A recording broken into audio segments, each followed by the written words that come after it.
How many years is it? 90. Graduated in 93. He graduated in 92. That's 30 years, right? Yeah, 30 years. I didn't figure I was that old. Now they got me doing the shot. Yeah. Got the shots now. I got to take 30 years. It's disgusting. It's beet, pomegranate, lime, black pepper. For the travel, I'll be all right. It's horrible. Seen my high school teammate in 30 years, guys. Amazing. He graduated a year before. Could jump, could do all that stuff. I couldn't get off the bench then, but. All right, in-person questions. We'll start with Andy in the front. Before the game, you talked about Julie finding her shot, finding her looks, and tonight she gave you guys the go-ahead on 3. Can you just, I guess, what did you see from her tonight that you liked, and is that your expectation for her that she can hit those big? Is that what you know she's capable of, hitting those big game shots, big moment shots? No, I think it's the first 3 she shot. She wasn't ready to shoot, and she shot it because she was open, but she wasn't ready to shoot, and she airballed it. And so the next thing I told her, I was like, "Hey, be ready to shoot, and when you're open, you got to shoot the next one. Like you have to." And she's the best shooter in the history of WNBA. Best shooter. So you guys believe in stats. I see them on all you guys' posts and stuff.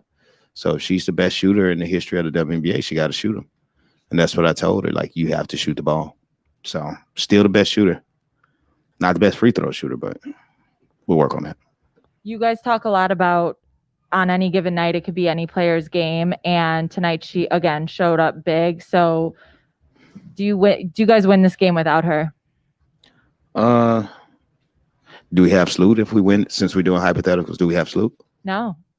Sloot or... Are you going to take her away and not give us Sloot? I'm taking Julie and Sloot out of the equation. I don't know. Maybe we do. I mean, I can't answer that question because we had her. But she was important. She was really important. Her minutes, her defense, the fact that she participated in holding Mabry to 1 for 4. She was all over the floor, and since the turnover was 2-1, like she played some prime time minutes, and so we needed every bit of them. And for us to have 29 assists and 10 turnovers without the best assist maker, playmaker in the history of the game is really big. I think we've been over 20 in all 3 games that she hasn't been here, and that just goes to show you how much continuity we have and cohesion we have within the group. So pretty good, and she was good. I'm just sticking with Julie for a second. I mean, you mentioned how she limited Marina today after, the last performance in Dallas. I mean, what did you talk to her about in terms of limiting her? And was that a main focus tonight, just taking the 3 ball away? I mean, it was a focus because I felt like Marina wasn't as attached. We weren't attached to her the last game like we were today. And so we talked about it, in the pregame, and we talked about it in scouting and this morning and stuff like that, and how we had to respond and beat her to her spots and not let her get to certain places on the floor. And so I thought we did a good job of that. Now, we didn't do a good job at other things, but as far as that's concerned, we did well. Anytime you hold Mabry to only 4 shots when she has somewhat of a green light, I think that's pretty good. Emma, I just had another masterful defensive performance tonight. Yeah. And she had a season high 9 assists. Right. Do you feel like she's continued just to elevate her play over the course of this season? And is there anything that you've learned about her? No. No. I think she's defensive player of the year candidate. We don't talk about it though. We don't talk about it because she doesn't look like what this paper or some kind of dictionary says what defensive players look like. She's not overly athletic, and she's not the fastest, but she disrupts plays. And I will take her over anybody any day of the week, your high jumpers or your long players. I would take her any day of the week and give her the assignment. She guarded bigs and Tierra McCowan. She guarded she's guarded quicks and athletic players, and she just does whatever we need her to do. So, I mean, just talk about it. Just talk about her being a defensive player of the year candidate, because like she's doing everything.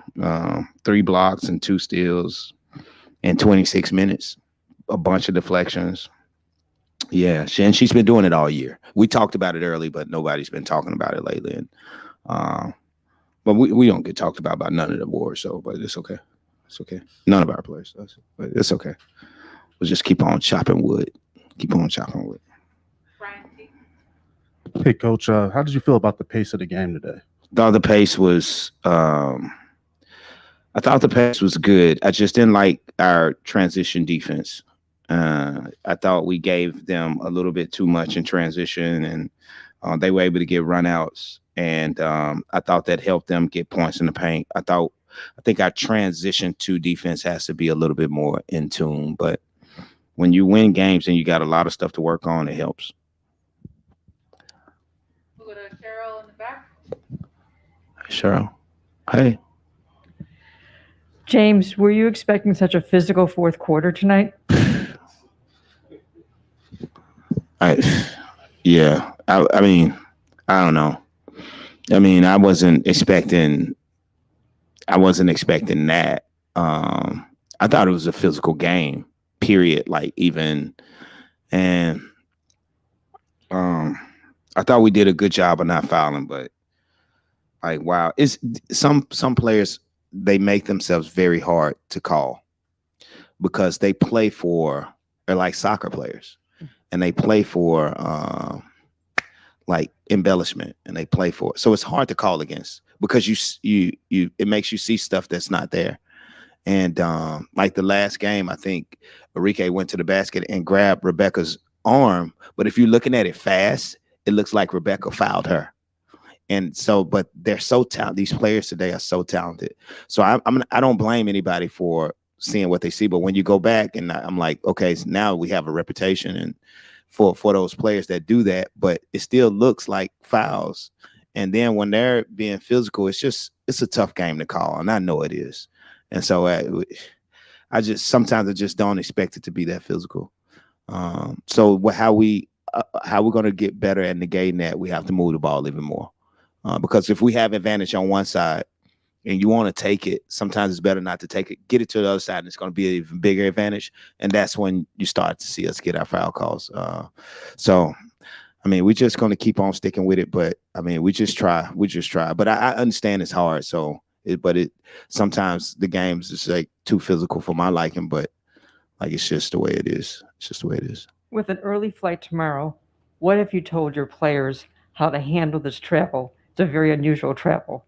We just got to deal with it. I mean, it's go home, get some rest, and, don't be late. That's the only thing I can tell. Third row. What's up, Coach? Somehow. So I was on a podcast a couple of days ago, and I was talking baseball, and the person on the other end asked me, what did I think the most underrated aspect of winning baseball was? Mm-hmm. So I felt like I should ask you, as a coach who's reached the ultimate goal, what's the most underrated aspect of winning basketball for you? The most underrated, chemistry and cohesion is very underrated. One of the most overrated is probably I don't know. I don't want to say it's overrated because you need talent to win, but sometimes talent can separated can kill chemistry and cohesion. So getting that chemistry and that cohesion, or getting that talent on one page, is very important. If you have talent, you have to get them on one page, and you got to get them to buy into that stuff. And sometimes you're going to think you are wasting time because you're not focusing on the X's and O's, or you're not focusing on the rules or on the floor. but sometimes it has to be spent on the group, bringing them together and making them something. And you may start off slow, a little bit slow, and you may feel like you're behind the A ball, but once you get them on the same page, then everything that you're trying to give them, it just rolls, and it rolls faster. And that's when you catch up with people and you just go. But you have to get that talent on one page. It's really important. It's nothing, can't take any shortcuts, because the moment you take shortcuts, it goes the other way.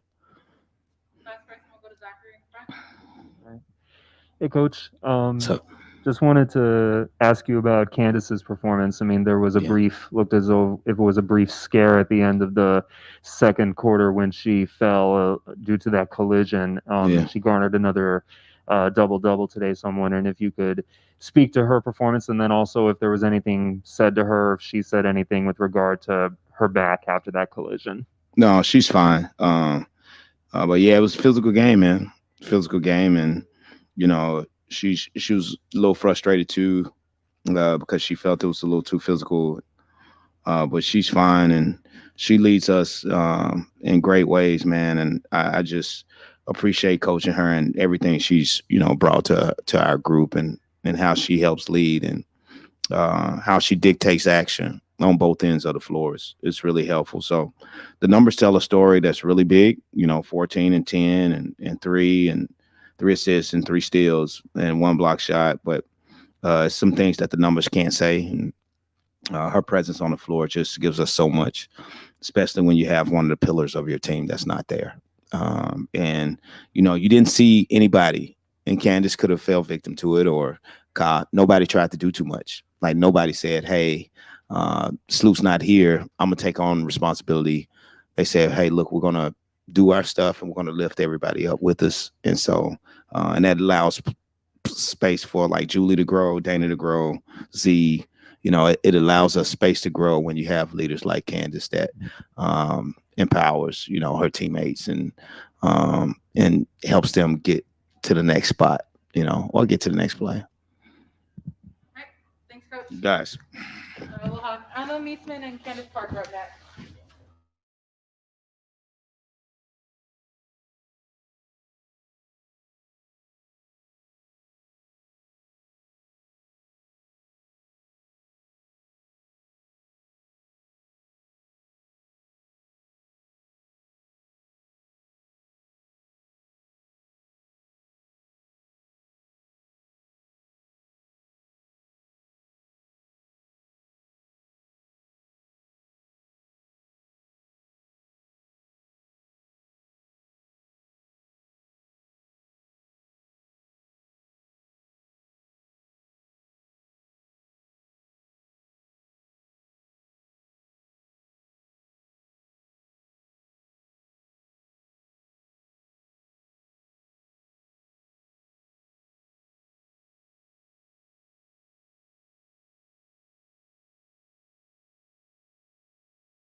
James talked about, as you guys finish the regular season, needing to establish a little bit more consistency, specifically on defense. And tonight we kind of saw that third quarter, or I guess the defense kind of broke down a little bit in the second half. So from your perspective, what's going to change that as you guys finish the regular season? I'm always a big believer in like offense impacts your defense impacts your offense. And defensive coaches will say defense impacts your offense, and offensive coaches will say vice versa. I mean, we had 8 turnovers. I think we started the game in the third quarter with 4. So it's hard to set your defense when you're running back and retreating. They had, I don't know how many runouts in the third quarter. So to me, I think that's more offense. And yeah, I'm excited that we still have stuff that we need to, like, I don't think we're satisfied with where we're at. We still have stuff that we need to improve on. And I think defensively, when our defense is set, I think we're good. When we turn the ball over and get lax, I think then that's when we're playing in secondary and playing in transition. And, that's where they hurt us. And then the rest of the regular season, you guys play the top 5 teams, I think 6 of your last 10 games. So just in terms of already having the playoffs locked and, like you said, feeling like you guys haven't played your best basketball yet, how valuable is it that you're ending the regular season against, the top talent in the league? I mean, I prefer not to. 6 of 8 games, that's tough. But I mean, we're going to focus game to game like we've done all season. I think it's about us. And I know a lot of teams are saying that at this point in time. But it is about us. And I think it was, look, like we're going to try to attack every night and try to continue to get better regardless of the result. And we'll be able to kind of test ourselves. I mean, we put ourselves in a position to control our own destiny and, take care of games like this, especially at home, so that you have a little bit of a cushion going into that stretch, because it is going to be tough for us playing as many great teams as we're about to play. Candace, I mean, what Khalil's been doing off the ball this year has, like, defensively has just been, I mean, such an important part of the defense. Has she improved at all in that department since last year? And is that something you've been seeing since you got here? She's been a pretty good defender. I mean, I think it's just whether she gets the recognition she needs to or deserves. And that's Ka. She's going to keep doing what she does, regardless of whether people recognize it or not. She's guarding the best perimeter player, usually on the other team, night in and night out, even last year. And she battles, she competes, she loves to compete. And I think that's the biggest thing is, when it comes down to everything, it's like, who's going to compete on those plays? And she does. And, I'm proud of her. I mean, I think the biggest thing as well is, I mean, she got 14 rebounds against this team last time. And then again, tonight she got 5, a couple monster rebounds. So I think it's the defense, but it's also finishing the play on the rebound as well. And Emma, Julie had just one of her best games of the season this year. I mean, have you felt her become more comfortable in the offense as well as she's been able to fully integrate herself with the team? Yeah, I felt it coming. And the good thing is I know she can even do better. I've seen it before, so I'm not surprised. It's just like it's hard coming that late to a team while we're like in full season. But now she's getting more rhythm with Sloot out. So it's good for us to know, like, okay, we have more people. Like, I knew it, and I'm happy that you all see it now too. It feels like sharing Julie a little bit.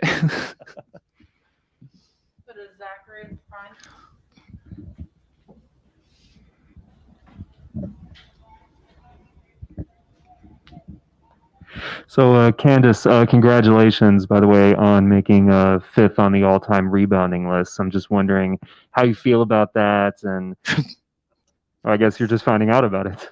I always go back to Coach Summit. They always say offense sells tickets, defense wins game, and rebounding wins championships. And so I think that, her on my mind for that. Rebounding is will, and our team, if we take care of the boards, we're able to get out and run and get out in transition. And so, it's an honor to be on that list, and, it's special, but I continue to think about her. Mm-hmm. And then also just, Obviously, y'all got an early flight tomorrow heading to New York. Given the physicality of this particular game, I'm just wondering, like, how you're feeling and how everybody else is feeling, considering it's kind of short notice for tomorrow. We'll be okay. We'll be fine. I think mentally where we need to be, we know it's going to be a tough game tomorrow. New York's a good team. We barely beat them last time at their place on a Sloot last second 3. So we have to be ready. We have to be prepared, but we're a mature team and we got to get it done. Emma joined me in the cold tub today. So I'm expecting 30-10 tomorrow from Emma Niesman. Candace, jumping on that too, how much is a factor the fact that you have so many players that can contribute in back-to-back games? I mean, if you look at last game, who the heck did we play last game? Seattle. Thank you, Seattle. Jeez, the games are just like running together. Our starters were minus and our bench carried us, right? And you look today and our plus minus and, our starters did well and our bench, did okay. So I think that that's like a luxury that we have where we need people to step up and they do. It's the next man up mentality and, us sharing the ball, but also sharing the load, I think is important. Any more questions for players? Cool.